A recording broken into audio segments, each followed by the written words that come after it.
अस्सलामुअलैकुम guys, welcome back to my new video. उम्मीद करता हूँ कि आप सब लोग खैरियत से होंगे। गाइस, आज की वीडियो में हम टॉपिक पढ़ेंगे बिग बैंग थ्योरी, और उससे पहले हम एक और टॉपिक पढ़ेंगे छोटा सा, जो कि है एक्सपेंडिंग यूनिवर्स। ठीक है, इसके बारे में हम पहले पढ़ लेते हैं। After the discovery of Doppler redshift, astronomers began to realize that almost all the galaxies in the universe are receding. This led to the idea that the space between the Earth and the galaxies must be expanding. This expansion stretches out the light waves as they travel through space, shifting them toward the red end of the spectrum. The more redshifted the light from a galaxy is, the faster the galaxy is moving away from the Earth. ठीक है, इसके बाद guys हमारा बहुत important long question है, हबल्स law and the big bang theory.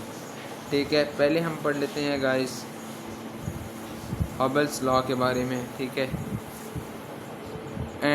Edwin Hubble investigated the light spectra emitted from a large number of galaxies. He used redshift data to determine the galaxy's recessional velocity and standard candles to determine the distance between the galaxy and the Earth. From these measurements, he formulated a relationship now known as Hubble's law. Hubble's law states that the recession speed of a galaxy is directly proportional to its distance from the Earth.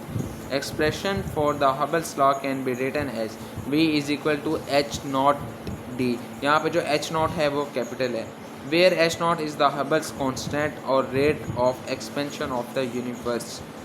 ठीक है, इसके ये जो question है ये हमें दो चीज़ें बताती हैं। पहले क्या है, the further away a Galaxy the faster it's recession velocity.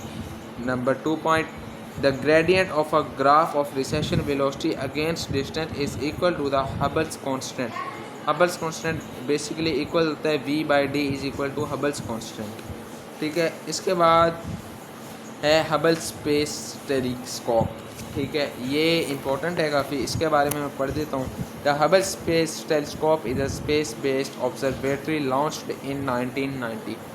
ये याद रखना है कि ये 1990 में लॉन्च हुआ था। ये MCQs आ सकते हैं, इंपॉर्टेंट है। It orbits very low in earth orbit approximately 340 miles, that is basically 540 kilometre above earth surface. It observes ultraviolet, visible and near-infrared light rays. It contributed significantly to understanding galaxy evolution, star formation and cosmology. It has also determining the rate of expansion of the universe. ठीक है, इसके बाद guys हमारे पास है James Webb space telescope. ठीक है, इसके बारे में हम स्टडी कर लेते हैं। इट इज़ लॉन्च इन 2021, यानी कि ये वाला जो है टेलीस्कोप ये किसका था, James Webb space telescope.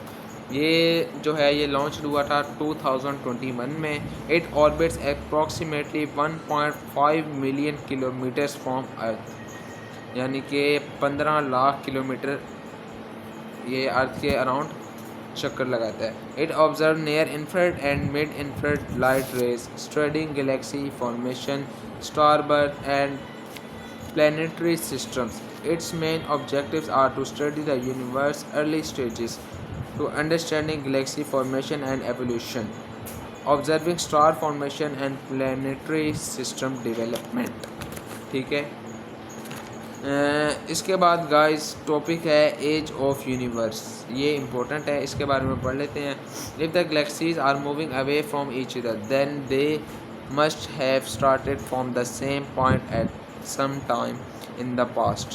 If this is true, the universe likely began as an extremely hot, dense singular point which subsequently began to expand very quickly.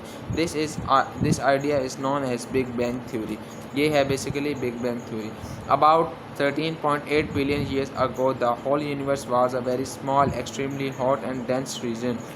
From this tiny point, the whole universe expanded outwards to what exists today. यहाँ पे red shift के बारे में भी बताया हुआ है कि जो red shift of galaxies and expansion of universe are now some of the most prominent pieces of evidence to suggest this theory is true.